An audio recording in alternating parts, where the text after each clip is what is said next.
We invite you to listen to this intense, real-life story titled, "I Was Carrying My Twins During a Delivery." The father turned out to be the CEO, the result of a night of passion. My son sat directly in the president's chair, leaving the entire boardroom in shock and exclaiming, "He's a miniature copy of the ice-cold president." Before I could grab my children and run, he stopped me. He said one sentence that left me breathless. The New York City sky in late autumn is as fickle as a teenager, shifting from sun to rain in an instant. An unexpected downpour fell with such force that it gave me no time to react. I hastily parked my old scooter under the canopy of a sycamore tree on the side of the road. I fumbled in the storage compartment for my thin plastic rain poncho. Behind me, in the delivery box, were the daily specials and a piping hot chicken and rice soup that I needed to deliver urgently. And in front, on the floorboard, my two little ones, Leo and Noah, huddled against each other like two kittens startled by the water. There had been an unexpected power outage at their daycare today, and the teachers had called all the parents to pick up their children early. I had no choice but to bring them with me to finish the last few deliveries of the day. Leo, the older one, already mature for his 4 years, pulled at the edge of his small raincoat to better cover his brother. His dark, bright eyes looked at me with concern. "Mom, are you cold?" I smiled and brushed the raindrops from his cheek. "Mommy's fine. You two stay put. As soon as I deliver this order, we'll go home and have dinner." This order was for the Sterling Group Tower, known as the city's economic fortress. The imposing glass building beside it reflected the streetlights like a liquid mirror. The customer was an employee working overtime who had ordered a chicken soup and several meals for his team. I took a deep breath, adjusted my poncho, and started the scooter. The building's security guard looked at the three of us, soaked like drowned rats, with a mixture of pity and disdain. He pointed us to a service entrance for delivery personnel and maintenance staff. "The main elevator isn't for delivery people, and watch your kids. Everything in here is expensive. If they break something, you couldn't afford it even if you sold your house." I nodded submissively. "Yes, sir." And I led the children through the back of the building. The entrance was filled with construction materials. It looked like they were renovating the service lobby. The dust and the deafening noise of power drills scared Noah. The younger one, always shy, clung to my leg. "Mommy, I'm scared," he whispered. "It's okay, honey. Mommy's here," I reassured him as I looked for the reception desk to sign for the delivery. The receptionist in the service lobby was a young woman with heavy makeup and a perpetual frown. She looked at me as if I were carrying a contagious disease. Her voice was sour. "Leave the food on that table. Sign here. And hurry up. You're getting the whole floor wet." While I was looking for a pen to sign the logbook, my two little ones were drawn to a stray cat, also soaking wet, that was slinking down an interior hallway. This area was a private access that led to the executive elevator, but today, due to the construction, the security barrier had been temporarily removed, leaving only a poorly placed warning tape. Leo, who adores animals, let go of his brother's hand and tiptoed toward the cat. Noah, seeing his brother move, ran after him. The luxurious golden elevator door was slightly ajar, perhaps because someone had just used it or it was under maintenance and they had forgotten to lock it. The cat slipped inside nimbly. The two children, full of curiosity, followed it. Just then, I finished signing. When I turned around, panic seized me when I didn't see my children. "Leo, Noah!" I screamed with all my might. Only the sound of the drills and the patter of rain outside answered me. I felt my heart stop. I ran toward the hallway, shouting their names. When I reached the elevator, the cold metal doors had already closed. The digital panel began to change numbers. The upward arrow blinked a mocking red. I pounded on the elevator door in desperation. "Open, please! Open the door!" The receptionist finally looked up and yelled at me. "What the hell are you doing? That's the president's private elevator. Who gave you permission to go near it?" My sons are inside." My voice broke.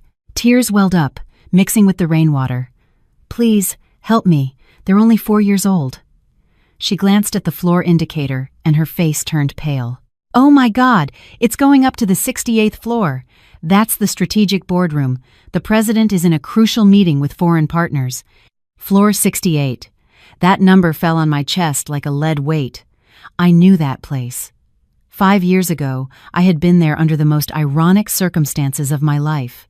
I never imagined that fate would drag me and my children back to the place where our whole tragedy began.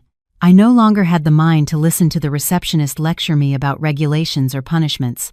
I saw the emergency staircase right next to it. Without a second thought, I pushed the door open and ran up, my steps echoing with urgency on the cold concrete stairs.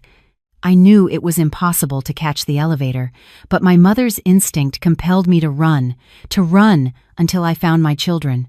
The 68th floor of the Sterling Group building was designed like an isolated fortress, the place where billion-dollar decisions were made. The strategic boardroom was immense, with a thick velvet carpet that absorbed any sound.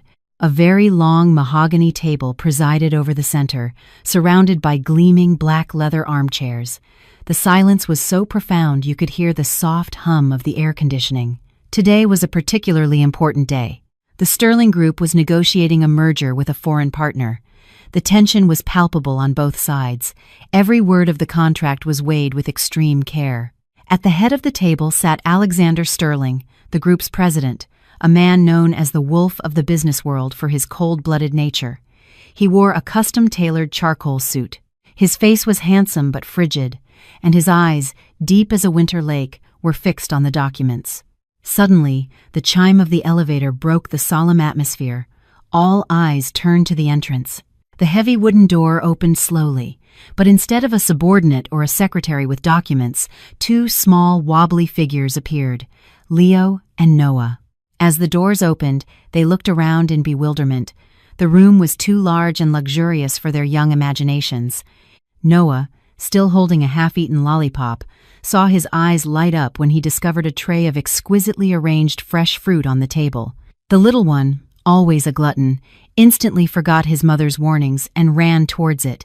Being short, he had to stand on his tiptoes and grab the edge of the table to reach a bright red apple. His hand, sticky with saliva and sugar, left smudges all over some crucial documents and the valuable wood of the table. Meanwhile, Leo's reaction was completely different. He wasn't interested in the food. His gaze fixed on the imposing black leather presidential armchair at the end of the table, the place Alexander had just left vacant to take a phone call. With an innate curiosity and a strange self-assurance, Leo climbed into the armchair. The chair was enormous for his small body, but he sat up straight, crossed his arms over his chest, and stared intently at the board members who were watching him with their mouths agape. The entire boardroom was in shock. An elderly director with white hair took off his glasses, trembling, cleaned them, and put them back on, as if he couldn't believe what he was seeing. He stammered, "Mr. President, how is it that you've shrunk?" The moment Leo sat in that chair, his aloof air, the way he furrowed his brow, and his piercing gaze were identical to Alexander's, like two peas in a pod. It wasn't just a superficial physical resemblance, but the aura that emanated from within him, something genetics could not deny. Just then, a side door opened. Alexander walked in, still holding his phone, with a murderous expression for the interruption of the meeting. He froze when he saw the scene. A child sitting smugly in his chair, and another smearing his work table with a lollipop. "What is all this?" Alexander's voice resonated, deep and heavy enough to silence the entire room. Leo turned to look at the man who had just entered. Two faces, one large and one small, met. The same angular profile, the same straight nasal bridge, and the same gaze without a hint of fear. In that instant, time seemed to stand still. The board members looked from Alexander to Leo, and the murmurs began to spread. "He looks too much like him. Could it be a secret son of the president? I thought he wasn't married." Alexander frowned and strode towards Leo. He didn't care about the gossip. He only felt that his territory had been invaded. He reached out to grab the child by the collar of his shirt and pull him down. Just at that moment, the main door burst open. I stormed in like a whirlwind, soaked, with disheveled hair, and out of breath after climbing nearly 68 floors by the stairs. "Don't hurt my children," I yelled, stepping in front of Leo, spreading my arms to protect him like a hen defending her chicks from a hawk. Alexander stopped. his hand suspended in the air. He looked at me, and his expression shifted from surprise to coldness, finally settling on my face, pale with exhaustion. For a moment, I saw his pupils contract, as if he were trying to find something familiar in his memory, but his usual coldness quickly took over again. "Who are you?" he asked in a voice as cold as ice. "Who allowed you to bring children here to cause this scene?" I swallowed hard, my throat dry. I knew I had just gotten myself into a monumental mess. Seeing the disaster Noah had caused on the table and the furious glares of everyone present, I knew that this time I would not only lose my job, but perhaps also the future of my children and myself. From behind me, Leo peeked out and looked directly at Alexander. His childish but firm voice rang out, "You can't scold my mom. You're mean." The boy's words were like adding fuel to the fire. Alexander's face darkened. Before he could say anything, Noah, frightened, burst into loud sobs. His clumsy little hand knocked over a cup of black coffee that was on the table. The dark liquid spilled, dripping onto the luxurious carpet. Terrified, Noah clung to my leg with his hands still sticky from candy, trembling and sobbing, unable to make a sound. Meanwhile, Leo, despite the mess he had just caused, stood firm in front of his little brother, his dark eyes fixed on the imposing man before him, showing not the slightest fear. Alexander glanced down at his impeccable pants, now stained with a large black mark. He didn't shout or explode in anger as I expected. His silence was more terrifying than any fit of rage. He took a handkerchief from his jacket pocket, slowly wiped the coffee stain, and then looked up at his assistant, Marcus, who stood paralyzed to the side. He spoke concisely, "Calculate the damages." Marcus started and quickly opened his notebook. His voice was monotone, but every figure he announced was like a stab to my heart.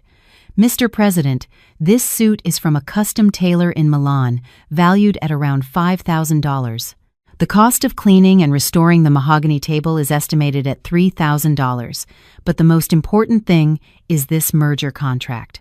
Marcus hesitated for a moment and continued in a more serious tone.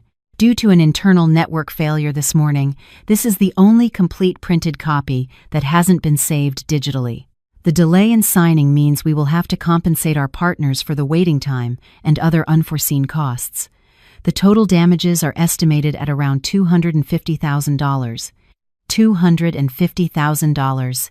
The floor seemed to open up beneath my feet. My ears were ringing. I could no longer even hear the air conditioning. For someone like me, who lived from one day to the next, saving every penny from scooter deliveries, that figure was an unimaginable fortune. Even if I sold my blood and my organs, I wouldn't know where to get such a huge sum. I began to tremble, my face drained of blood, and I stammered, I'm sorry. I really didn't mean for it to happen. My children are small. They don't know what they're doing." Alexander looked at me with the same coldness one would look at an annoying creature that has just ruined a perfect workday. He didn't care about my pleas, nor was he moved by the two huddled children. He turned away, and his indifferent voice echoed. "Call the police. Trespassing. Destruction of property. Let the law handle it." "No!" I screamed, running towards him and kneeling to grab the hem of his pants. "Please, don't call the police. I'm begging you. I'll do anything to compensate you. Don't put me in jail. My children can't live without their mother." Alexander tried to push me away, but suddenly his expression changed. He clutched his stomach tightly, bending over slightly, his forehead beaded with cold sweat. His chronic stomach pain had returned, intense and brutal, as if it wanted to tear him apart from the inside. He hadn't eaten anything all day. He had only drunk black coffee to stay awake during the meeting, and now his stomach was rebelling with fury. Marcus, alarmed, supported him. "President, the pain again. I'll go get your medicine." "There's no time," Alexander groaned, his breath ragged and his face pale with pain. Seeing the scene, I suddenly remembered the familiar scent I had noticed on him earlier. It was the smell of expensive cologne and dark tobacco, the scent that had haunted me for 5 years, that of the man from that fateful, rainy night. Instinct told me what I had to do. I quickly rummaged through the insulated bag I was carrying and pulled out a container of chicken and rice soup that was still warm. I have this," I said quickly, my voice trembling but determined. "It's a chicken and rice soup. I made it for my lunch. Eat a little. It will ease the pain." Alexander frowned, looking at the modest plastic container with a mixture of suspicion and disgust. He was extremely selective about food and obsessively clean. How could he eat something from the street of unknown origin? He tried to refuse, but another stomach spasm prevented him from speaking. I didn't wait for his consent and quickly opened the lid. The gentle aroma of homemade broth, mixed with the chicken and rice, filled the air. I filled a small spoon and brought it to his mouth, speaking almost as if giving an order. "Eat. With that pain, what's with all the pride? The rice is soft and the broth will coat your stomach lining. It will soothe it instantly." Perhaps because of the intense pain, or because that aroma had a strange power of attraction, Alexander hesitated for a second and then opened his mouth.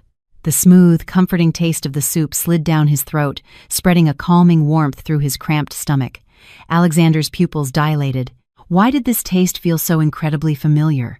It was exactly the same as the soup from that mysterious woman, the one who had saved him from a drunken stupor and the effects of a drug, the one who had made him a hangover soup in the middle of the night.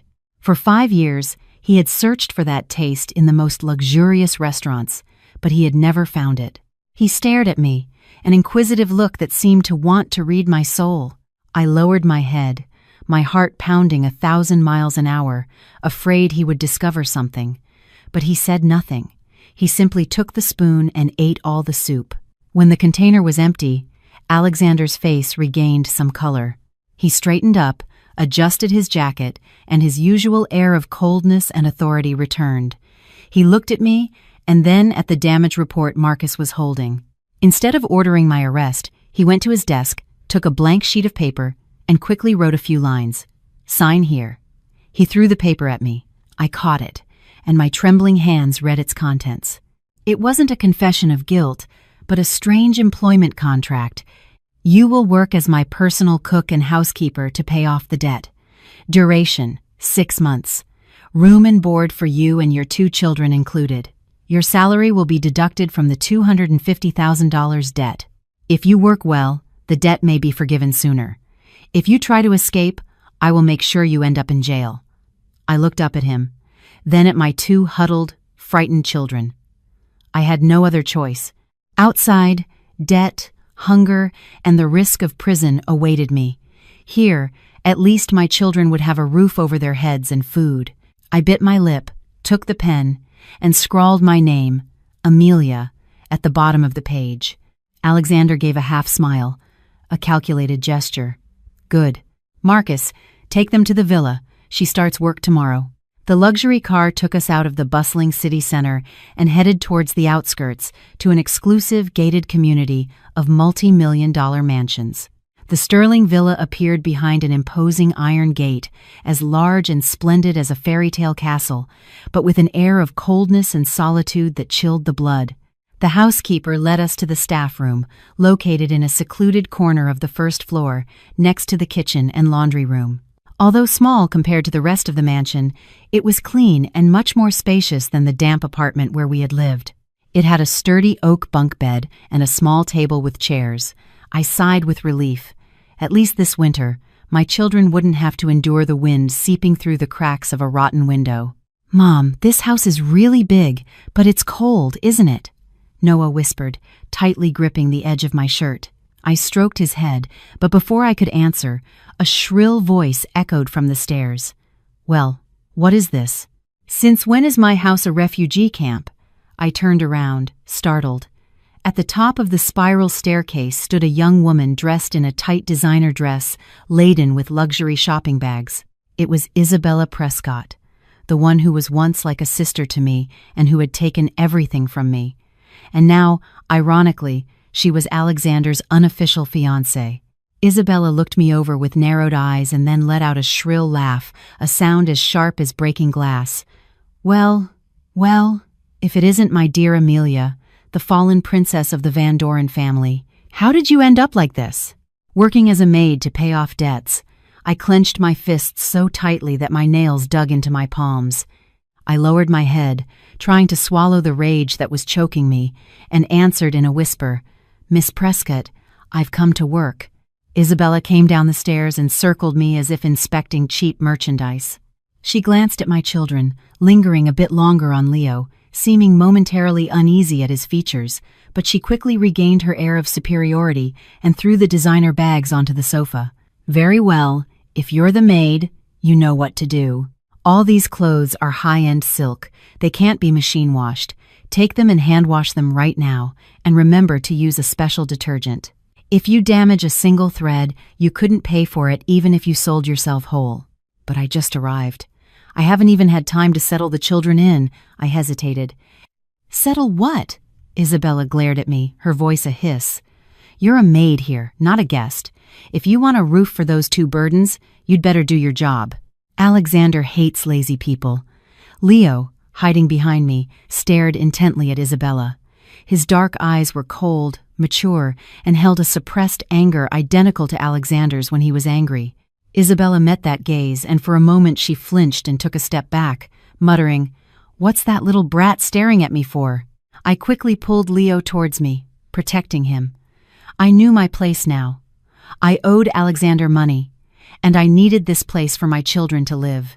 The pride of the well-bred young woman I once was no longer served me.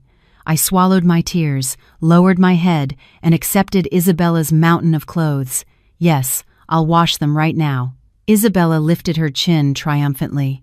She turned to go up the stairs, but not before throwing one last barb. Some people are just born to serve. No matter how hard you try to climb, you always end up in the same place. Darkness fell over the mansion. Sitting in the laundry room, facing a pile of clothes, the cold water seeped into my bones. Outside, the wind whistled through the window, cracks like a lament. My first night at the Sterling Villa was spent in humiliation and anxiety. I didn't know how many more storms awaited my children and me in the days to come. First thing in the morning, I was already at the market, choosing the freshest ingredients. My job was not only to clean, but, more importantly, to take care of the president's delicate stomach. I knew Alexander was tired of sophisticated but bland European cuisine, of business dinners filled with alcohol, and of soulless delicacies. What he needed, and the only thing I could offer with confidence, was the taste of home. As evening fell, the huge kitchen of the Sterling Villa came to life.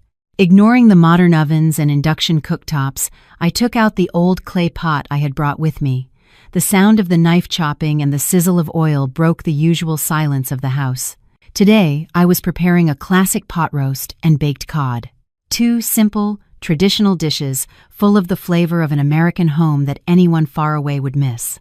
The aroma of sautéed vegetables, savory herbs, and fresh fish created a delicious fragrance that escaped the kitchen and spread through the cold, spacious living room. Around 8 p.m., a gleaming black Mercedes pulled up in front of the house. Alexander got out of the car, the weariness of a day of corporate battles etched on his face. He loosened his tie and entered, prepared to face the usual sense of emptiness. But as soon as he opened the door, his steps faltered. A warm, welcoming aroma enveloped him. It wasn't that of an expensive air freshener, but of a home-cooked meal. His stomach, which was beginning to ache, suddenly calmed, replaced by a sharp pang of hunger. He walked to the dining room. On the table, dinner was served, carefully covered. A steaming plate of pot roast, a platter of golden fish, a fresh salad, and a bowl of marinated olives. He sat down and picked up his utensils. The first bite of pot roast was an explosion of flavor in his mouth, an intense, comforting taste that reminded him of his childhood.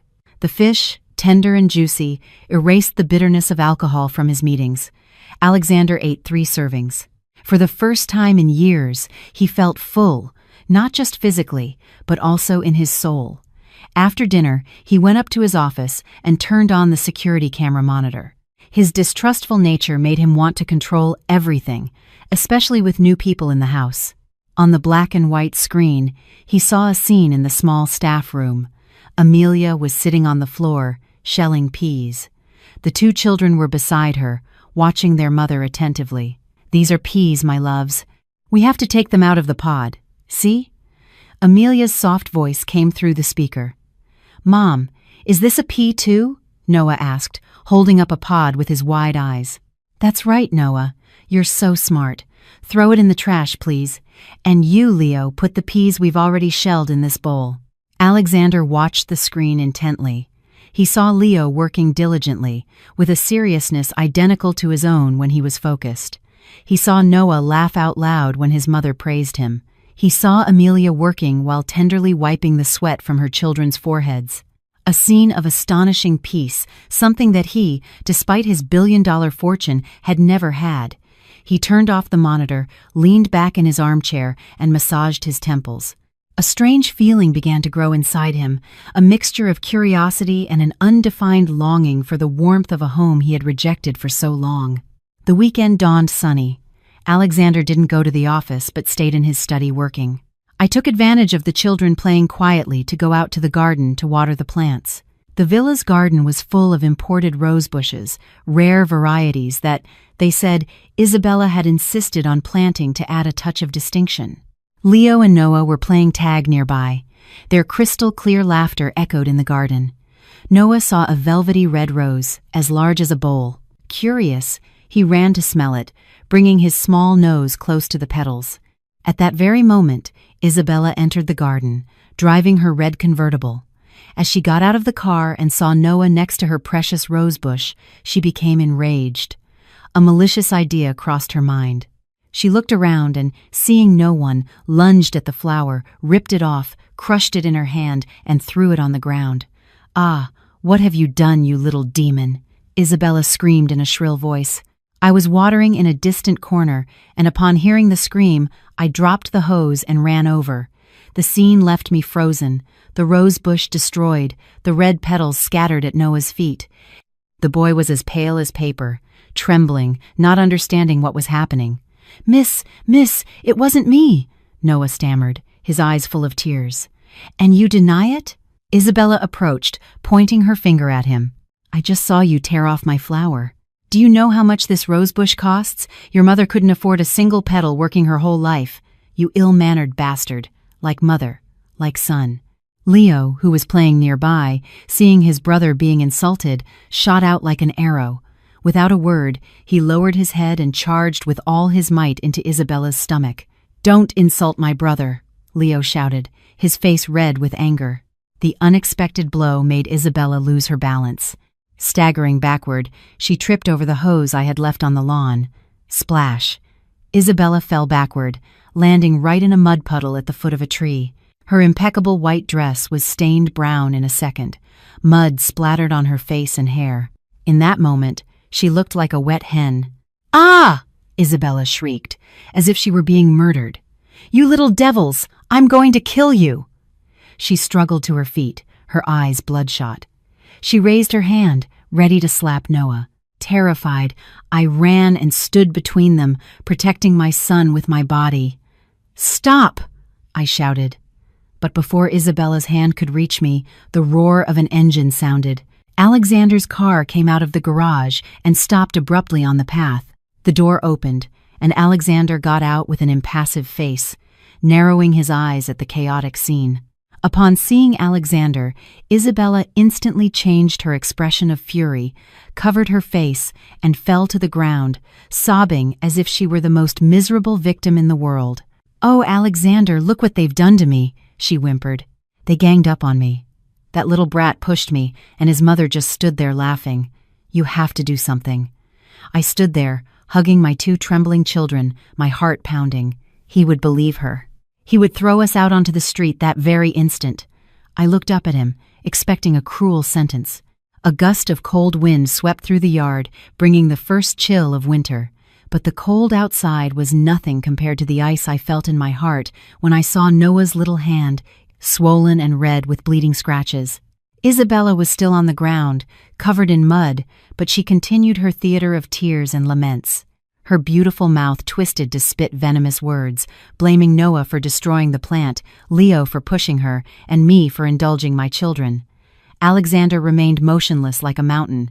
His face was a mask of coldness, expressing no emotion, which terrified me even more.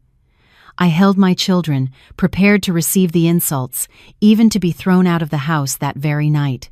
Seeing Alexander's silence, Isabella grew bolder. She struggled to her feet and pointed at me. "Alexander, look at them. Because you pity them, they think they own the house. This rosebush is imported. It took me a month to get it, and that brat destroyed it without mercy." When I said something to him, his brother lunged at me. "If you don't establish order, they'll end up walking all over you." I swallowed my tears and lifted my head to explain, but before I could open my mouth, Alexander moved. He didn't look at Isabella's muddy dress or the precious destroyed rosebush. He walked directly to me and knelt in front of Noah. "Give me your hand," he said concisely. His voice was deep, but it didn't sound angry.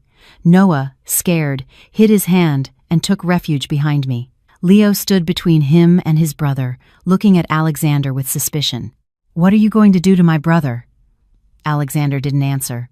Patiently, he extended his hand and took Noah's small, trembling hand. He examined it carefully, observing the bleeding scratches the rose thorns had made. Then he looked up and directly into Isabella's eyes. His gaze was as sharp as a razor, and she flinched. "Does your hand hurt, little one?" he asked Noah. His voice had softened in a surprising way. Noah nodded, stunned, tears still glistening on his eyelashes. "Yes, it hurts." Alexander stood up, took a handkerchief from his pocket, and carefully wiped the mud from the boy's hand. His gesture was meticulous and gentle, as if he were handling a treasure. When he finished, he turned to Isabella, who was speechless with surprise. "What were you saying?" Alexander asked. His voice was calm but held a veiled threat. "I was saying the boy tore off my flower. Yes, that's right. I saw it with my own eyes," Isabella stammered, trying to cling to her lie. "And did you also see that his hand is torn up by the thorns?" Alexander interrupted, his voice hardening. "A rosebush, no matter how expensive, is trash compared to a person's skin. In this house, children are loved, not hit, and certainly not insulted with such vulgar words." Isabella was left without an argument. Her face went from red to pale white. She couldn't believe Alexander was defending a strange child instead of her, his well-born fiancée. But, can't you see he pushed me and stained all my clothes?" Isabella protested indignantly. "If you hadn't tried to hit him, his brother wouldn't have pushed you," Alexander sentenced, ending any hope of her act working. "Go change and reflect on your behavior. And one more thing. I don't want to hear the words bastard or illegitimate child in this house again. Ever. It's a ban." Isabella, furious, kicked the ground, shot me a murderous look, and left, grumbling. When her figure disappeared behind the large wooden door, peace returned to the garden. I sighed in relief, as if a weight had been lifted from my shoulders. Alexander turned to look at me. Our gazes met for a brief moment. There was no contempt or pity, just a hint of incomprehensible reflection. "Take the boy inside to treat his wound. There's rubbing alcohol and bandages in the first aid kit in the living room." With that, he turned and walked away. His tall figure cast a long shadow on the tiles. I followed that back with my eyes. For the first time in 5 years of constant struggle, I felt protected, even if it was just a fragile glimmer of warmth from a strange, yet incredibly familiar man. The night was deep and silent. The ticking of the clock in the mansion's quietude emphasized the loneliness. I tossed and turned in bed, unable to sleep, partly because of Noah's wound and partly because of the turmoil I felt after the afternoon's events. Suddenly, I heard a strange noise coming from the study on the second floor. Heavy footsteps, the clash of objects, and a muffled groan. My instinct told me something was wrong. I put on a thin robe and went upstairs stealthily. The study door was ajar, and a yellow light filtered into the hallway. I peeked in and saw Alexander slumped over his desk, clutching his stomach with both hands, his face pale and drenched in sweat. It was another stomach pain attack. The pressure from work and irregular meals were likely torturing him again. Without hesitation, I ran to the kitchen. There was still some rice and fresh mint in the refrigerator that I carefully stored. It was my mother's secret remedy for stomach aches and colds. I quickly washed the rice and started making a porridge. The soft aroma of the rice mixed with the freshness of the mint spread through the kitchen, dissipating the night's chill. 30 minutes later, I went up to the study with a bowl of hot porridge. I knocked gently on the door. "Mr. Sterling, may I come in?" "Come in." His voice sounded hoarse and weak. I entered, and placed the bowl on the table in front of him. "Eat some porridge to settle your stomach. I put mint in it. It's very good for digestion." Alexander looked up at the steaming bowl. The familiar aroma invaded him, awakening memories dormant for 5 years. That night, amidst the confusion of alcohol and the pain of betrayal, it was this very aroma that had saved him. The smooth taste of rice, the freshness of mint, and the gentleness of that woman. He picked up the spoon and took a small taste. His palate exploded. There was no doubt, it was this taste.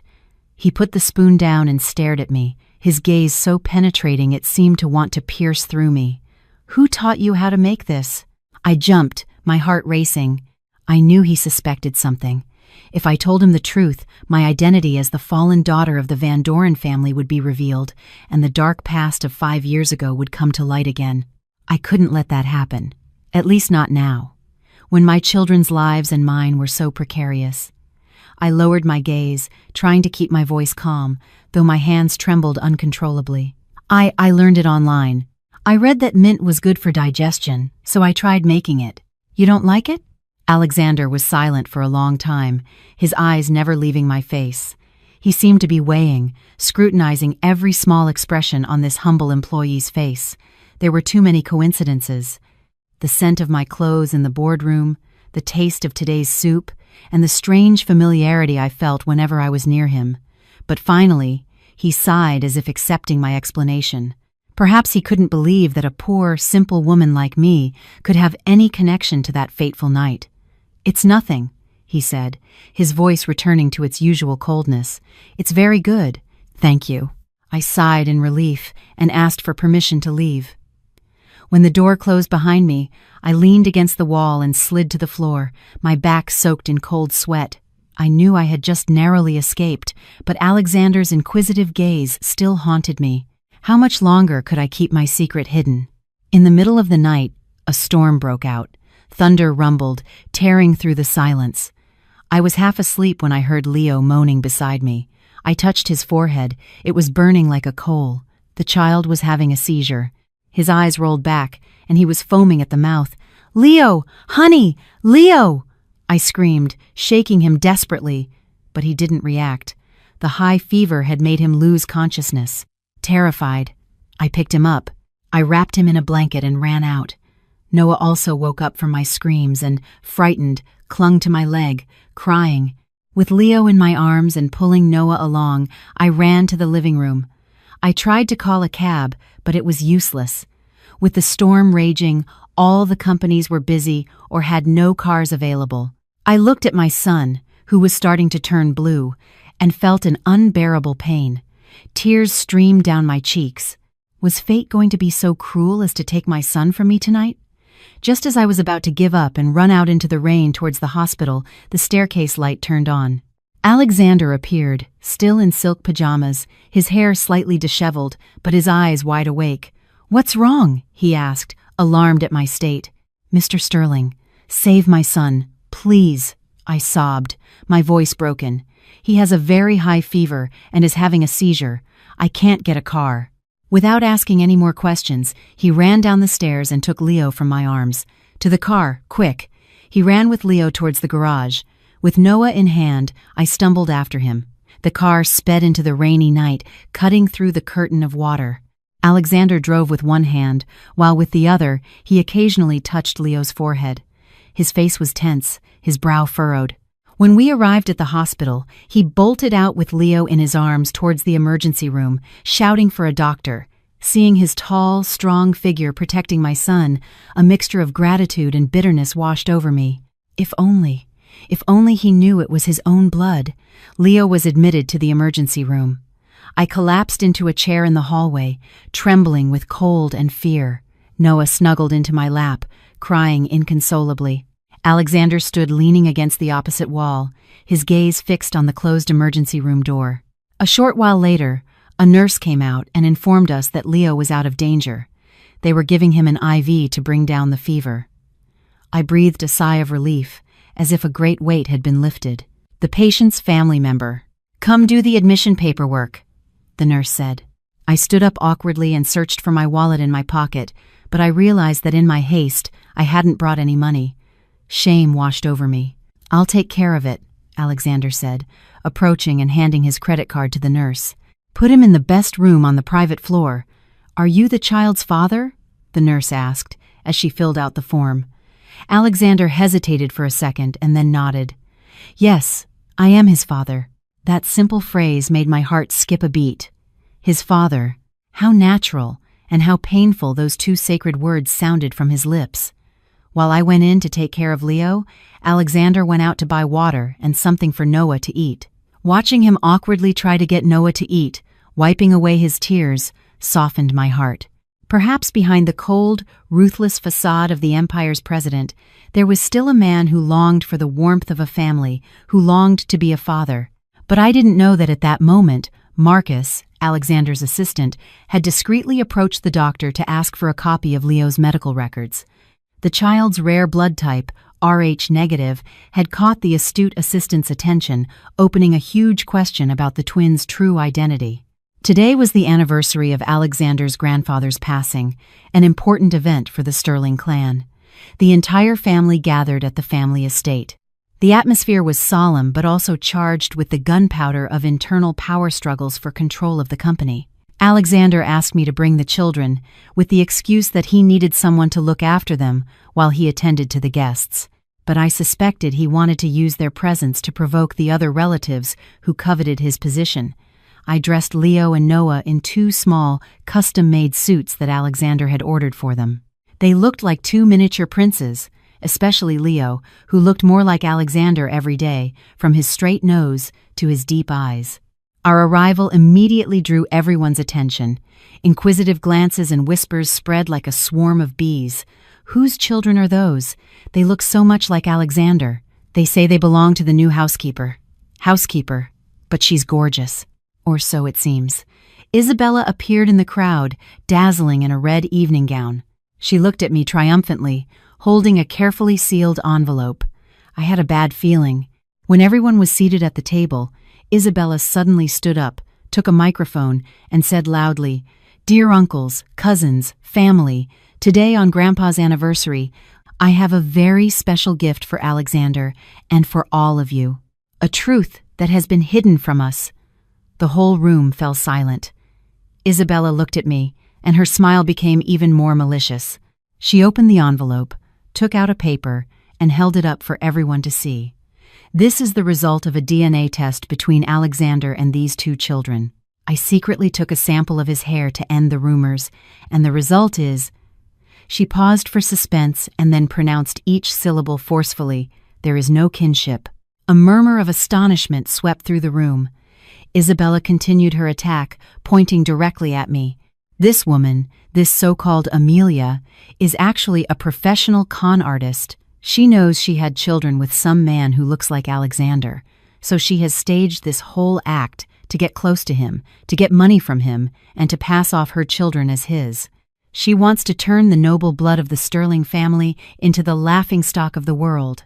Isabella's accusations were like poisoned arrows. All the looks of contempt and disgust were fixed on me and my children.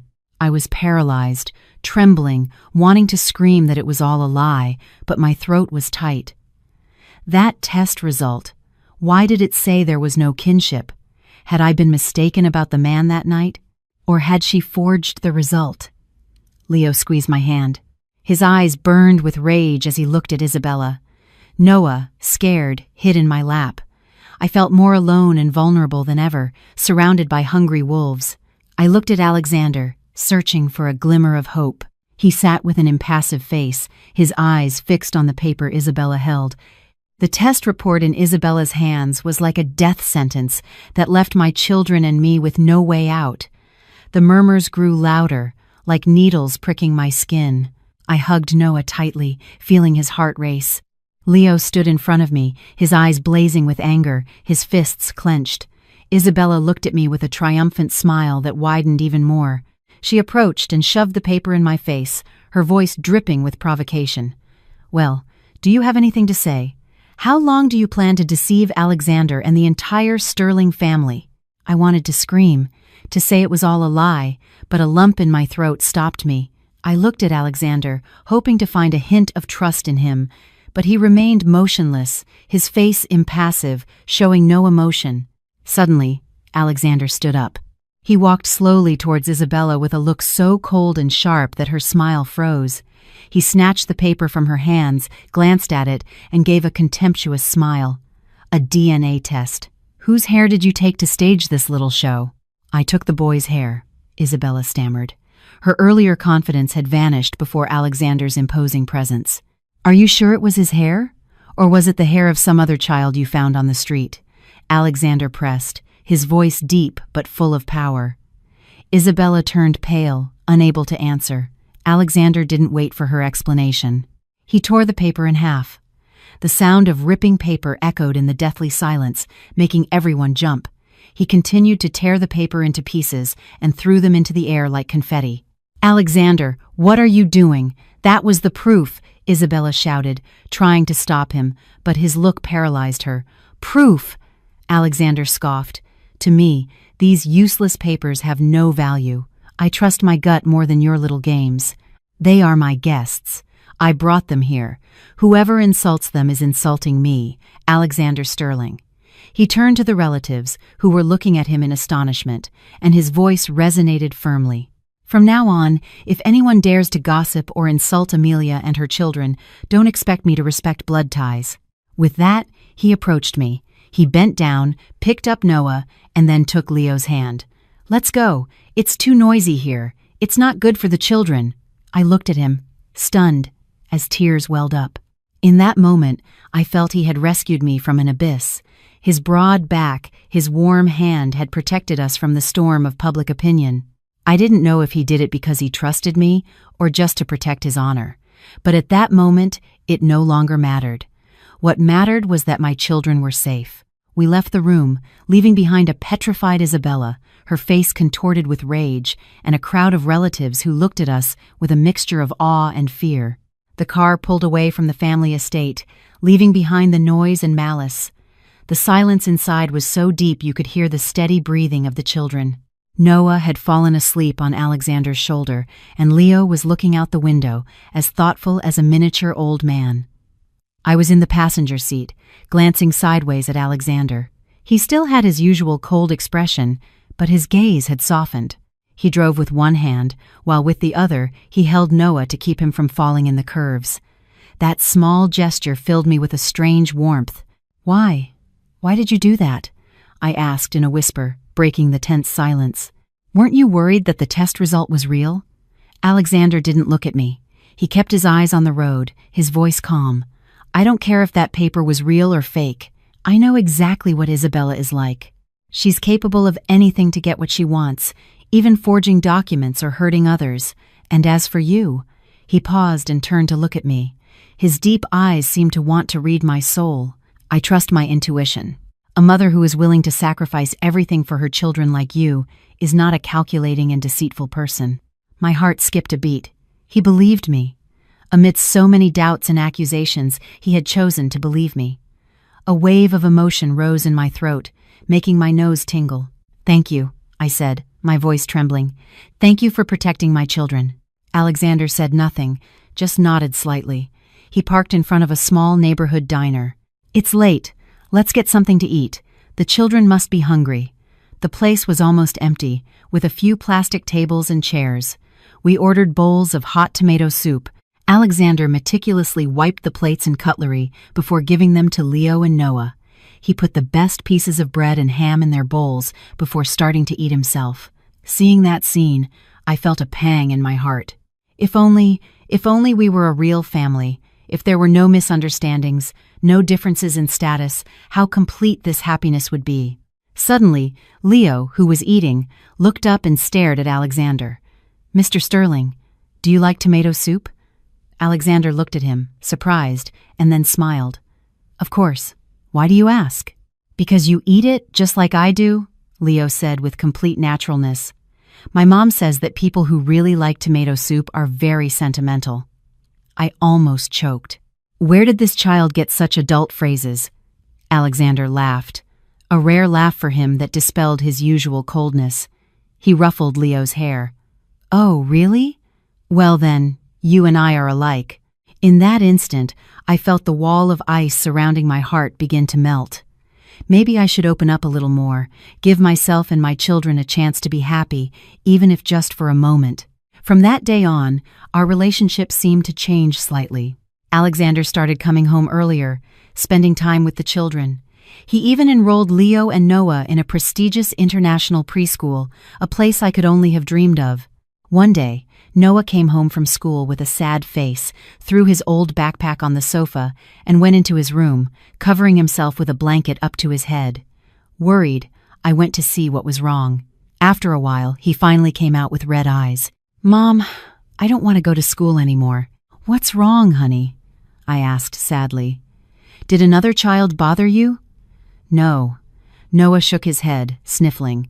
"But the other kids laugh at my backpack. They say it's ugly. For poor people. They all have really nice superhero and princess backpacks. Buy me a new one, Mom." I looked at his worn-out backpack and felt a lump in my throat. It was a second-hand backpack I had bought for him at a flea market, and it had been with him for 2 years. I knew he felt bad, but I was still in debt. My salary as a housekeeper barely covered the basics. Where was I going to get money for an expensive backpack? "Noah, my love, I'm so sorry." I hugged him, holding back tears. "Right now, Mommy doesn't have money to buy you a new one. But remember one thing, a person's value isn't in the backpack they carry or the clothes they wear. It's here." I placed my hand on his chest, where his heart was beating strongly. "It's in having a good heart, in being polite and respectful. This backpack is old, but it's full of the love Mommy has for you. Don't be sad about what others say, okay?" Noah nodded, but his face still reflected his disappointment. That night, while I was cleaning the kitchen, Alexander called me to his study. When I entered, I saw him sitting on the floor, surrounded by a needle, thread, pieces of fabric, and Noah's old backpack. "Sir, what are you doing?" I asked, surprised. "Fixing Noah's backpack," he answered naturally, without stopping his sewing. "He likes superheroes, right? I'm going to embroider a shield over the tear." I stood there, frozen, unable to believe what I was seeing. The president of a multi-billion-dollar empire sitting on the floor, sewing his housekeeper's son's backpack. "Sir, you don't have to do that. I'll buy him a new one," I stammered. "It's not necessary," he interrupted. "You were right. Value isn't in material things, but children need their joys too. I want to teach him that old things can be beautiful and unique if we take care of them and are creative." He looked up at me. His gaze was strangely warm. Besides, I wanted to do something for him. It hurts me to see him sad. The next morning, Noah shouted with joy when he saw his backpack. The tier was covered by a fun embroidery of a superhero shield, and next to it, his name was carefully stitched. "Wow, it's so pretty, Mom! My backpack is unique!" Noah jumped up and hugged Alexander. "Thank you, Mr. Sterling. You're an artist." Alexander blushed and picked him up. Seeing the radiant smiles of the two, one big and one small, my heart filled with happiness. Maybe happiness wasn't about luxurious and expensive things, but simply sincere gestures of affection and attention, like this. That weekend, Alexander announced we were all going to Six Flags. He said it was to study a possible tourism investment project, but seeing the excitement in Leo and Noah's eyes, I knew it was just an excuse to take the children to have fun. The huge park was practically empty. Only a few employees were visible. It turned out Alexander had booked the entire park for us. "Wow, it's so big! So cool!" Noah shouted, running from one place to another. Leo, though calmer, also had sparkling eyes. He grabbed Alexander's hand and pointed to the roller coaster. "Mr. Sterling, can we?" Alexander looked at the dizzying curves of the ride, and his face paled slightly. I knew he had a bit of vertigo, but seeing Leo's expectant face, he took a deep breath and nodded. "Of course. Let's go." A man of his word. I laughed. I would have never imagined the cold president could have such a childish side. We rode all the rides, the roller coaster, the swinging chairs, the haunted house. Laughter and screams echoed throughout the park. At noon, we sat down for ice cream. Alexander's white shirt was stained with chocolate from Noah's carelessness. Instead of getting angry, he laughed, cleaned himself up as best he could with a napkin, and continued playing with the children. He even put on a ridiculous pair of Mickey Mouse ears that Noah made him buy. "Mom, a picture!" Noah exclaimed. I took out my phone and took a photo of the four of us. In it, Leo and Noah were smiling from ear to ear, and Alexander had his arm around me with a radiant smile rarely seen on his face. Looking at the photo, I felt a lump in my throat. We looked like a happy family, the family I had always dreamed of. But the joy was short-lived. I didn't know that in a secluded corner, a paparazzi's lens was aimed at us, capturing every one of those intimate moments. A big storm was brewing, threatening to sweep away the fragile happiness I had just found. The sunset painted the sky red, reflecting on the park's lake as if it were liquid gold. The soft light of the day's end caressed the skin. Alexander suggested we ride the Ferris wheel to see the city from above, an experience Leo and Noah had never had. The Ferris wheel cabin rose slowly, leaving the hustle and bustle behind. The space inside was small but cozy. We sat facing each other. Noah pressed his nose against the glass, his eyes wide as he watched the houses and streets turn into toy models. He kept shouting excitedly, "Mom, look, the cars are as small as ants." I smiled at my son and then glanced at Alexander. He was sitting relaxed, his gaze lost on the horizon, his face strangely at peace. Perhaps these moments were a rare respite in his life of struggles and calculations. Leo, who had been silent, suddenly turned and stared at Alexander. His dark eyes shone with a seriousness surprising for his age. He cleared his throat and asked a question that left the air in the cabin suspended. "Mr. Sterling, do you like my mom?" My son's unexpected question startled me, and I turned as red as a tomato. I tried to interrupt him. "Leo, what are you saying? Mr. Sterling is our boss. He's helped us a lot. You can't ask such questions." But Alexander motioned for me to be quiet. He turned to Leo. His look was neither mocking nor uncomfortable, but of a sincerity rare in him. He looked deep into the boy's eyes and answered slowly, "Yes, I like your mom very much." My heart was pounding. Although I had sensed his feelings from his recent gestures of attention, hearing him admit it so directly left me breathless. A man as arrogant and cold as him, admitting he liked a poor, single mother like me. Leo was not surprised by Alexander's answer. He nodded as if it were something he already knew and continued with amazing calmness. "Then, are you going to marry my mom?" This time it was Alexander who laughed. He looked at the boy with a mixture of amusement and admiration. He didn't answer immediately, but turned to look at me. His gaze was as tender and warm as the autumn sun, and I had to look down to hide my blush. "I would love to," Alexander said, his voice deep and warm. "But first, I would have to know if your mom and you two agree. If I say yes, would you give me permission to marry her?" Leo thought for a moment, furrowing his small eyebrows as if in deep reflection. Then he looked up, met Alexander's eyes, and said, articulating each word, "If you promise you'll never make my mom cry, that you'll never treat her badly, and that you'll buy Noah lots of candy, then I'll think about it." Alexander burst out laughing and ruffled his hair. "All right, it's a deal. You have my word as a gentleman." The atmosphere in the cabin became warm and filled with laughter. But we didn't know that just as the Ferris wheel reached its highest point, from a hidden corner below, a camera's telephoto lens had captured the moment. Alexander and I looked at each other, smiling with the children by our side. The sound of the shutter clicked again and again, recording the images that would soon become the center of a fierce media storm. A professional photographer, hired by Isabella at an exorbitant price, had been lurking all day. He smiled smugly as he reviewed the photos. The headline for tomorrow's article was already clear in his mind. The Sterling Group president and his alleged secret son. The truth about the Cinderella nanny. The next morning, I woke up in a great mood, still cherishing the memory of the previous day. I prepared breakfast for the three of them, humming to myself. But my joy vanished when Marcus rushed into the kitchen, pale and holding a tablet. "Amelia, we have a very serious problem. Look at this." I dried my hands on my apron and took the tablet. The first thing I saw was a bright red headline on the front page of a famous news website. "Gold-digging nanny uses illegitimate children to trap tycoon Sterling. The harsh truth behind the modern Cinderella story." Below it was a series of stolen photos from our day at the park. The angle of the photos made innocent gestures seem suspicious. Alexander holding Noah, Leo, and Alexander laughing together, and especially the moment we looked at each other on the Ferris wheel. Everything had been manipulated to tell a cheap, calculated love story. The article claimed I was a professional gold digger who used her nanny job to seduce her boss.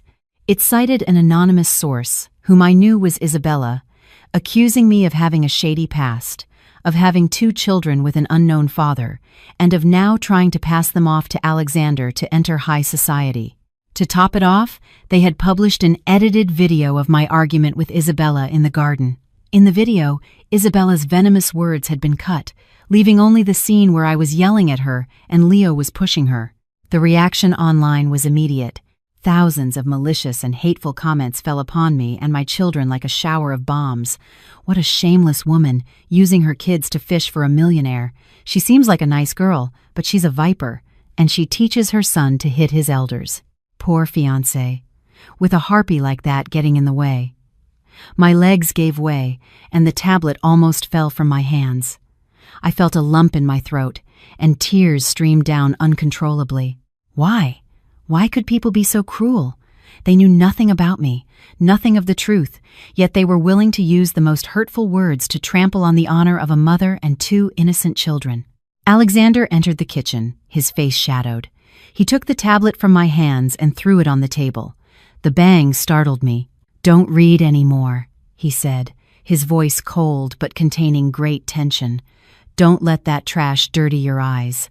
"But they're insulting my children. They're calling Leo and Noah bastards," I sobbed, collapsing to the floor and covering my face to cry. Alexander knelt beside me and put his arm around me.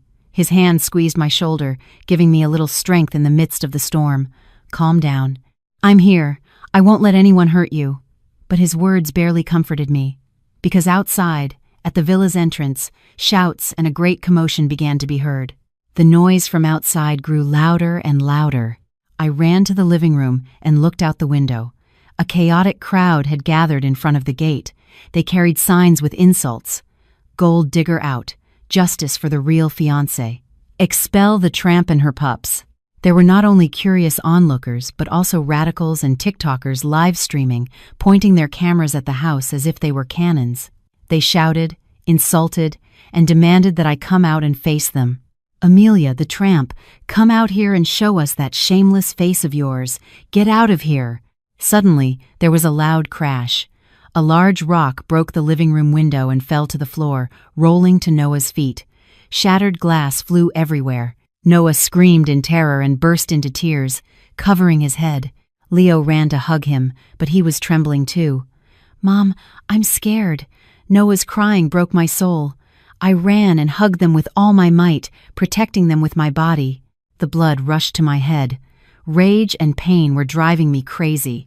They could insult me, humiliate me, but they had no right to harm my children. They were only 4 years old. What was their fault? Alexander was paralyzed for a second by the scene. Then, like a wounded, cornered beast, he exploded.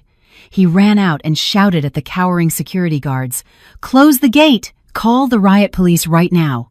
If anyone dares to throw another stone, I will make them regret it for the rest of their lives."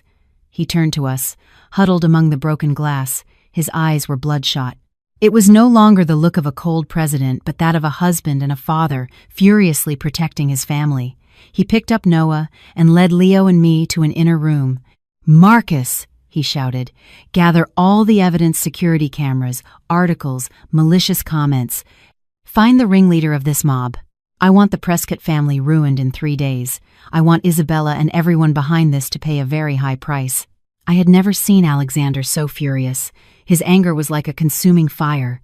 He put Noah on the sofa, checked that he wasn't hurt, and then turned to hug me. "I'm sorry, Amelia," he whispered, his voice breaking. "It's my fault. I failed to protect you." I shook my head, my tears soaking his shirt. "No, it's not your fault. It's the cruelty of people. It's envy and greed that turn people into monsters." But at that moment, in the deepest darkness, I realized I was no longer alone. I had him, the man willing to stand up, to protect us from any storm. Alexander's study became a command center.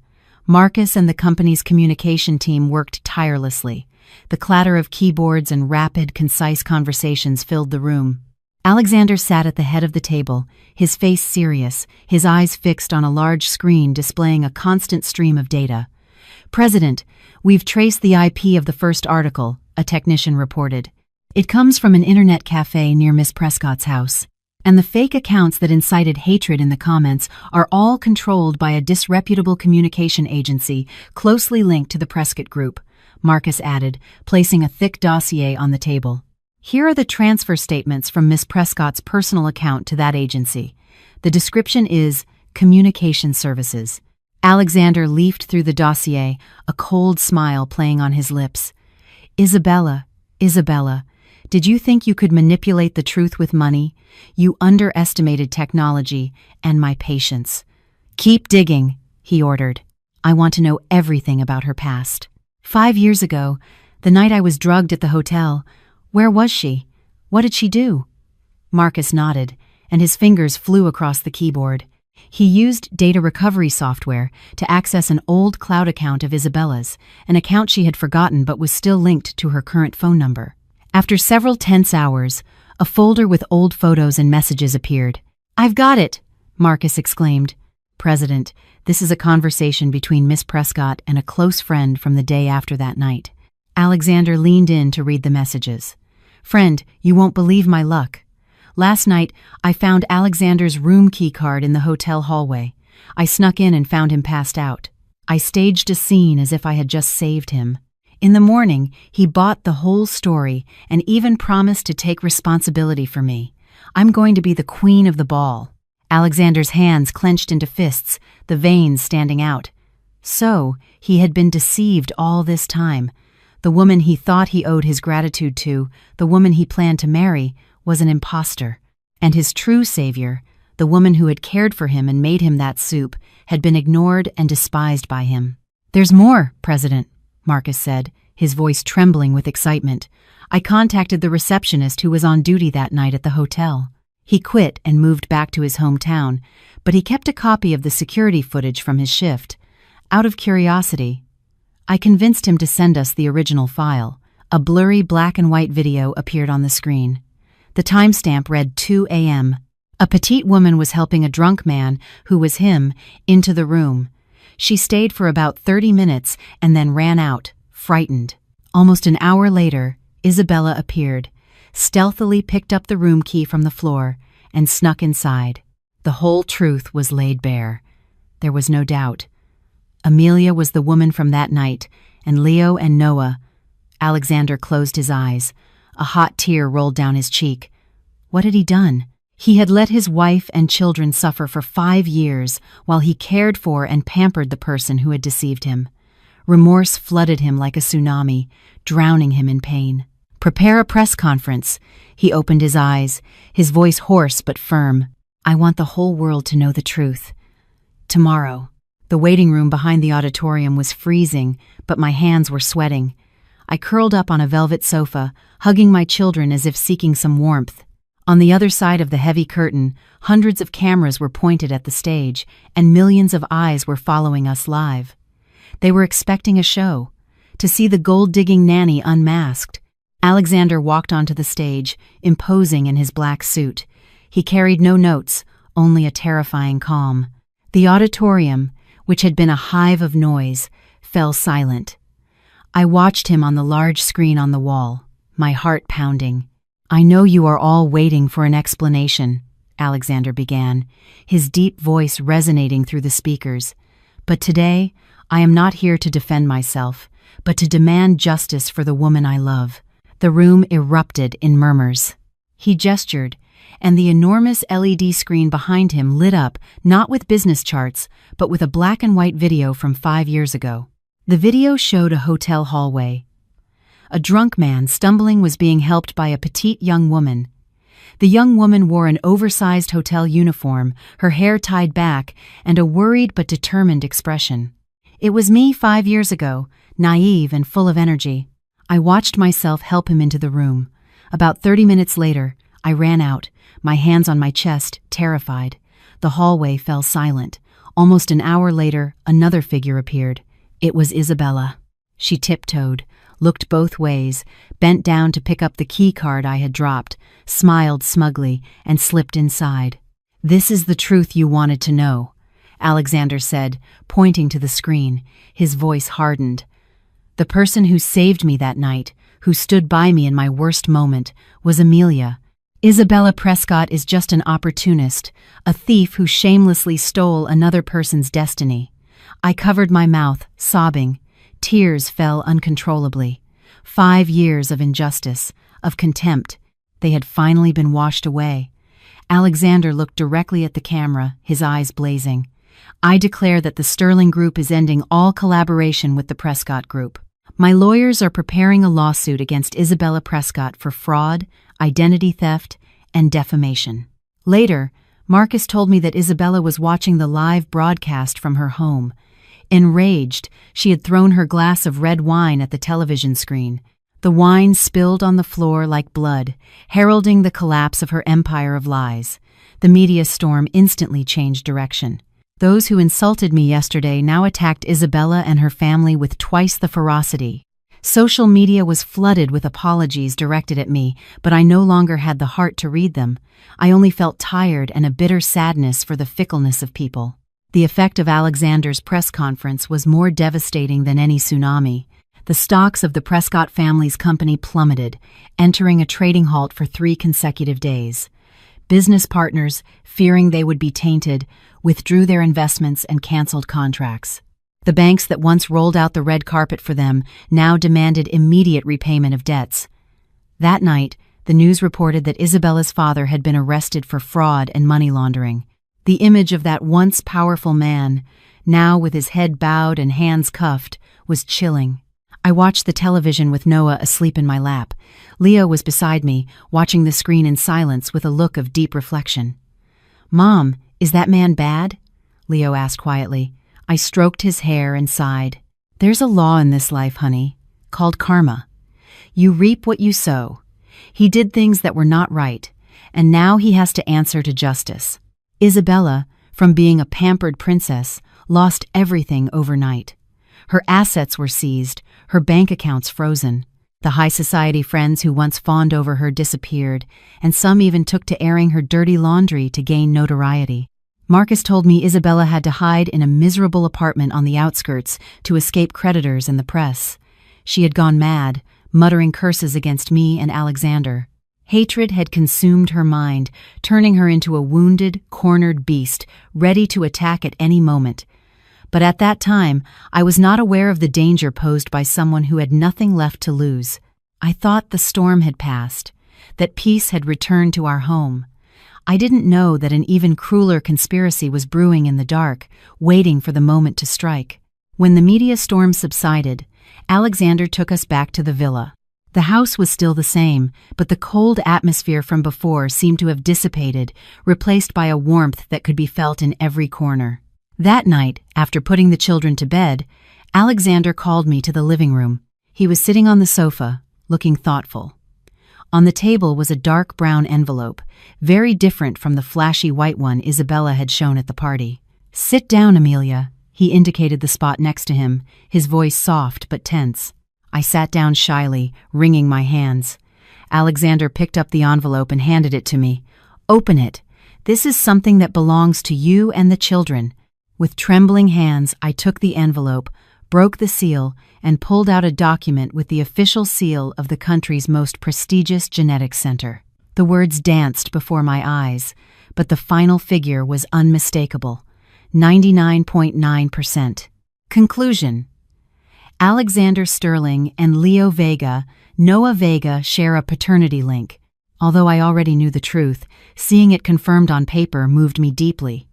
Tears fell on the red seal, smudging it. The secret I had kept for 5 years had finally come to light.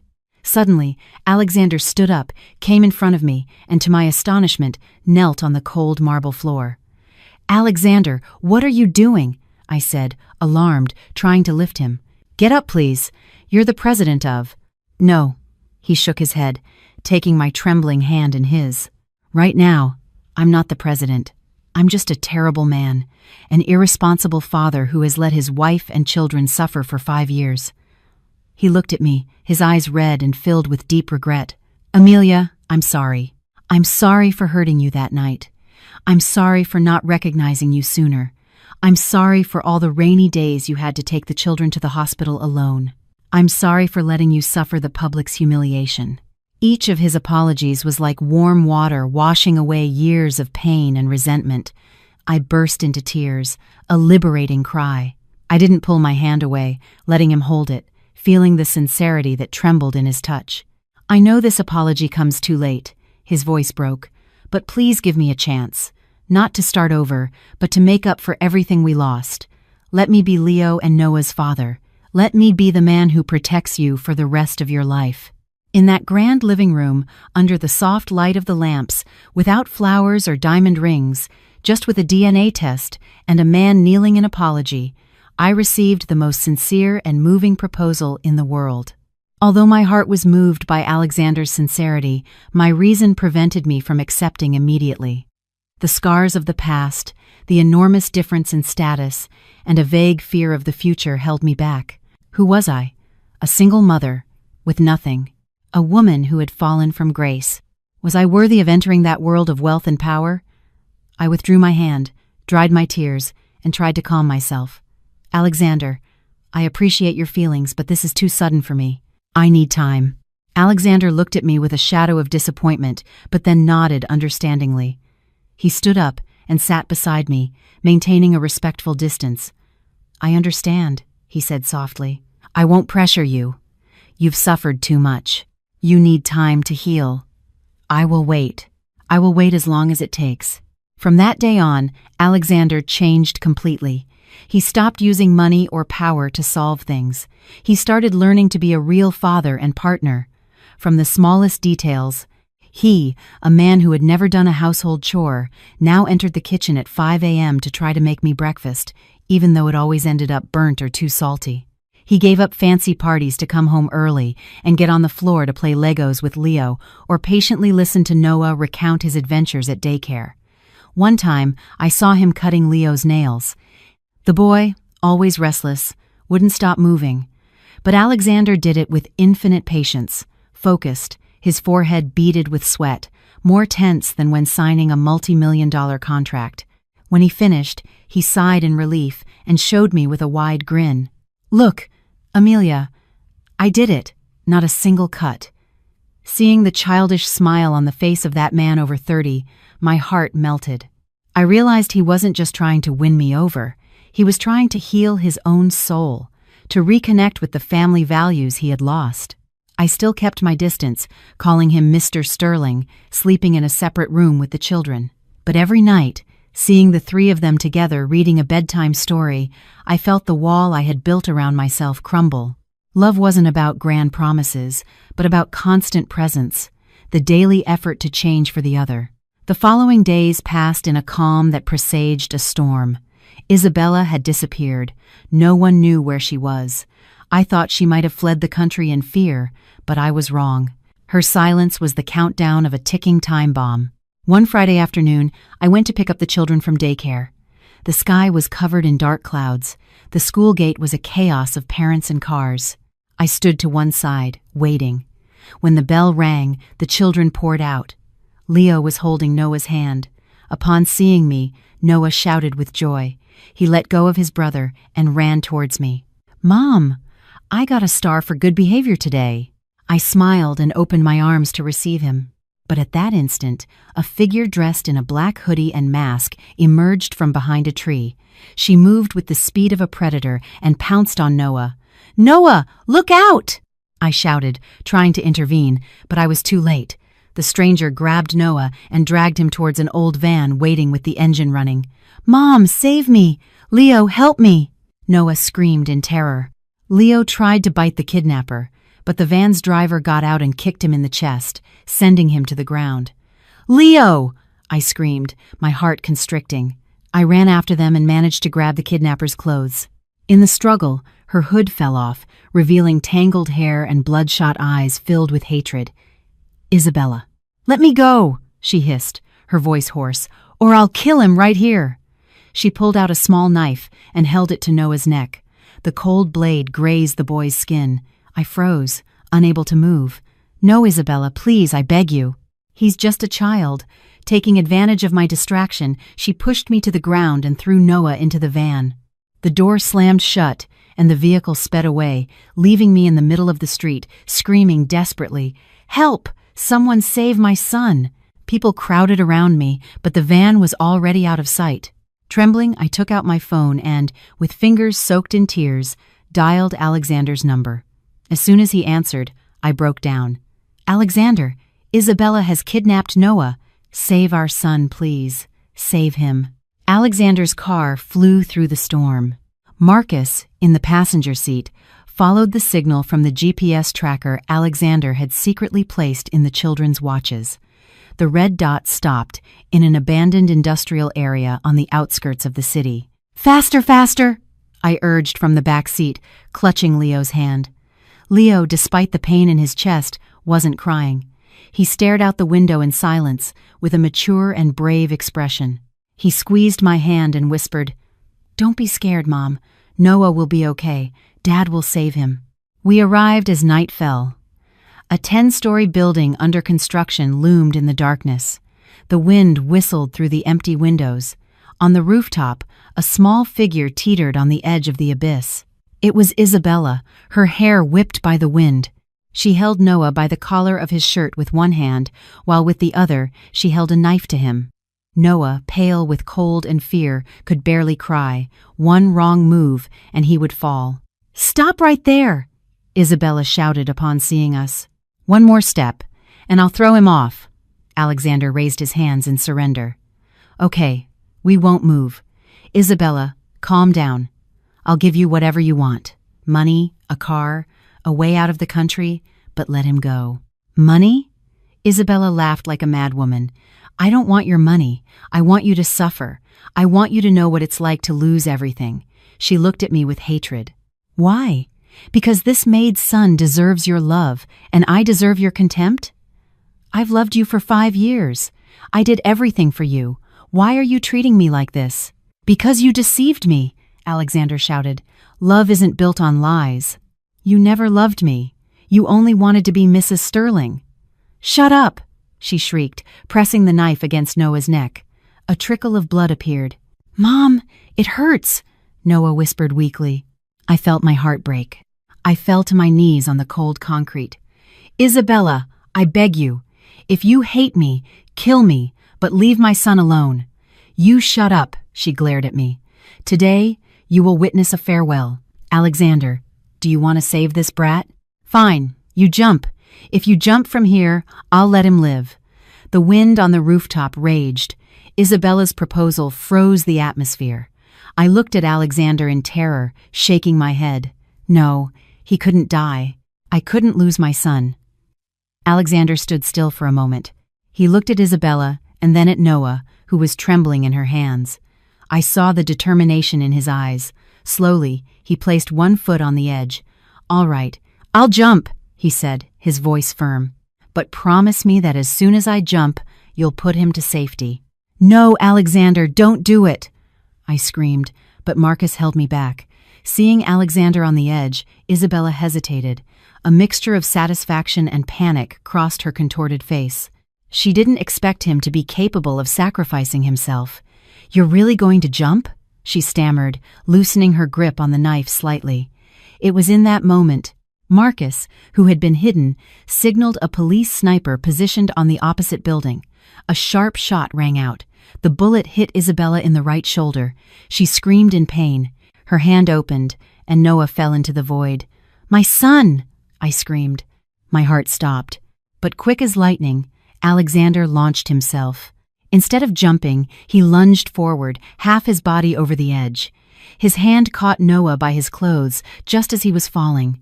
The boy's weight dragged him down. Isabella, in a final act of madness, stabbed him in the left arm. "Die!"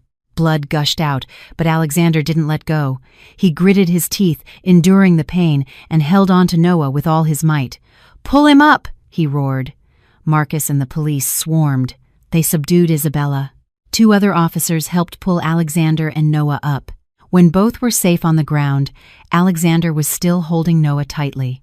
The blood from his arm had stained the boy's shirt. Noah was crying inconsolably. Alexander, pale from blood loss, was breathing heavily, but his eyes shone with infinite happiness. "It's over. Daddy's here," he whispered, stroking his son's hair. I ran and hugged them both, the men of my life. My tears mixed with the blood, salty and painful. The hospital was quiet. I sat by Alexander's bed as he slept. His left arm was bandaged. The doctor said the knife had hit a tendon, but he would recover with physical therapy. Noah was fine, just scared. Leo was beside me, his eyes swollen from crying, never taking his eyes off his father's bandaged arm. Suddenly, Alexander stirred and opened his eyes. He tried to sit up, but the pain stopped him. "Don't move," I said, helping him lie back down. "You just got out of surgery." He smiled weakly and wiped a tear from my face. "Why are you crying?" "I didn't die. You look awful when you cry." I sobbed, pressing his hand against my cheek. "You're a fool. Why did you risk yourself like that? If something had happened to you, what would have become of us?" "Because I'm his father," he answered, his voice soft but firm. "A father protects his children. It's natural." Leo, who had been silent, stood up, approached the bed, and timidly touched the bandage. He lifted his dark eyes and, in a trembling voice, asked, "Dad, does it hurt?" The room fell silent. I was stunned. Alexander was frozen. It was the first time Leo had called him that. "What? What did you call me?" Alexander's voice trembled with emotion. "Dad," Leo repeated, louder and clearer. "Don't be in pain anymore, okay? I'll be good. I won't let them hurt you again." Alexander broke down and cried. The man of steel, who hadn't shed a tear when a knife was plunged into him, now wept like a child at his son's call. He extended his arm and pulled Leo to him, hugging him tightly. "It doesn't hurt. Hearing you has made all the pain go away." "I'm sorry, son. I'm sorry I was so late." Seeing them, my heart melted. All my fears and doubts vanished. I realized I could no longer deny my feelings. I loved this man. I loved his sacrifice, his regret, and his tears of happiness. I leaned in and hugged them both. Our family, after so many storms, had finally been reunited on a night of blood and tears, but also of love and reconciliation. A month later, I decided to visit Isabella in prison. Alexander didn't want me to go, but I needed to close that chapter. The visiting room was cold. Isabella appeared in a prison uniform, her hair short and unkempt. Her face was gaunt, her eyes sunken and lifeless. When she saw me, a flash of hatred crossed her gaze, but it quickly faded, replaced by resignation. "What are you here for? To laugh at me?" she asked, her voice hoarse. I looked at her without resentment. I only felt pity for a wasted life. "I didn't come to laugh at you. I came to tell you that Noah is fine. He doesn't have nightmares anymore." Isabella lowered her head. After a long silence, she whispered, "I'm sorry. I didn't want to kill him. I went crazy." "You were wrong, Isabella," I told her calmly. "Not for loving Alexander, but for losing yourself to greed and envy. You had everything, but you didn't know how to value it, and in the end, you were left with nothing." Isabella burst into tears. "I lost. Not because you were lucky, but because you have a heart that knows how to love. I only knew how to love myself." I sighed and stood up. "Try to be better. Life is long. You still have a chance if you truly repent." I turned and left, leaving her sobs of remorse behind. Leaving the prison, the sky was blue and the sun was shining. I took a deep breath, feeling free and at peace. The past was closed. It was time to live in the present and the future. That night, Alexander told me to get ready for a special dinner. I thought it would be at a restaurant, so I put on a simple white dress. But at 7 p.m., he appeared in an elegant blue suit with a bouquet of red roses. He didn't take me to a restaurant, but to the pier. A luxurious yacht decorated with candles and flowers was waiting for us. "Where are we going?" I asked, surprised. "To find a treasure," he replied, winking at me as he helped Noah aboard. The yacht glided along the river with the illuminated city as a backdrop. When we reached the center, in front of the tallest building, the engine stopped. "Look at the sky," Alexander whispered in my ear, hugging me from behind. I looked up. Thousands of lights appeared out of nowhere like giant fireflies. They were drones. They began to move, forming images in the sky. Me cooking, Alexander awkwardly taking care of the children, the four of us walking happily in the park. I was moved to tears.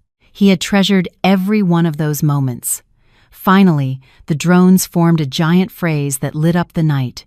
"Amelia, will you marry me?" Applause from other nearby boats echoed across the river. I turned and saw Alexander kneeling with a diamond ring in his hand. "5 years ago, I owed you my gratitude. Now I want to spend the rest of my life paying you back." His voice trembled with emotion. "Amelia, will you marry me? Let me take care of you? Grow old by my side?" I nodded, my vision blurred by tears. "Yes, I will." Alexander put the ring on my finger and kissed me with all the tenderness and love in the world. Leo and Noah ran to hug us, shouting with joy. "Dad and Mom are getting married." In the middle of the river, under a sky of stars and lights, I felt like the happiest woman in the world. A month later, we held our wedding on a private beach. It was an intimate and simple ceremony, with only our closest family and friends. I wore a simple and elegant white dress. Leo and Noah, dressed just like their father, were our little ring bearers, scattering rose petals down the aisle. When the officiant declared us husband and wife, Alexander, instead of traditional vows, had Marcus bring him a thick stack of documents. "This is not a prenuptial agreement," he said loudly. "This is my will and the power of attorney over all my assets." I was stunned. "From this moment on," he continued, "taking my hands, my life, my fortune, everything I have belongs to you and our children. If one day I am gone or I fail you, you will have the power to decide everything. I don't swear it with words. I prove it with actions. You are not the lucky one for marrying a millionaire. I am the lucky one for marrying you. You are the owner of my life and my heart, forever." The silence was broken by thunderous applause. Many were crying with emotion. I cried too, but with happiness. That paper was more than a material guarantee. It was proof of his trust and total surrender. I hugged him and whispered, "I don't need your fortune. I just need you." He smiled and kissed my hair. "Having me, you have everything, silly." One Sunday morning, the sun streamed in through the balcony. I was sitting in a rocking chair, rereading an old diary. From the kitchen came the clatter of pans and the laughter of my 3 men. Alexander was trying to make fried eggs. "Dad, what's burning?" Noah shouted. "It's nothing. A little toasty is crispier," Alexander replied. "Dad, let me do it. You've broken all the yolks," Leo complained in his adult tone. I smiled and closed the diary. The storms of the past were behind me. I no longer held any grudges, because without those trials, I couldn't appreciate the simple happiness of this moment. I touched my belly, where a new life was beginning to grow. I had just found out I was pregnant. I wanted to surprise Alexander at night. A new member would be joining the family, filling the house with more laughter. "Mom, breakfast!" Noah shouted, running towards me. Alexander followed with a tray, holding some misshapen, burnt fried eggs, but with a triumphant smile on his face. For the queen of the house, the chef's special dish, dark night eggs. I burst out laughing and walked towards them. Happiness sometimes wasn't mansions or grand promises. It was simply a quiet morning like this, eating your husband's burnt eggs, hearing your children's laughter, and knowing, without a doubt, that you are loved. The future opened before us, wide and full of light.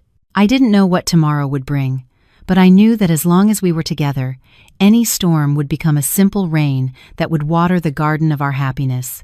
My soul felt light, free, like the white clouds floating in the blue sky. Thank you for taking the time to listen to this story. We'll see you in the next one.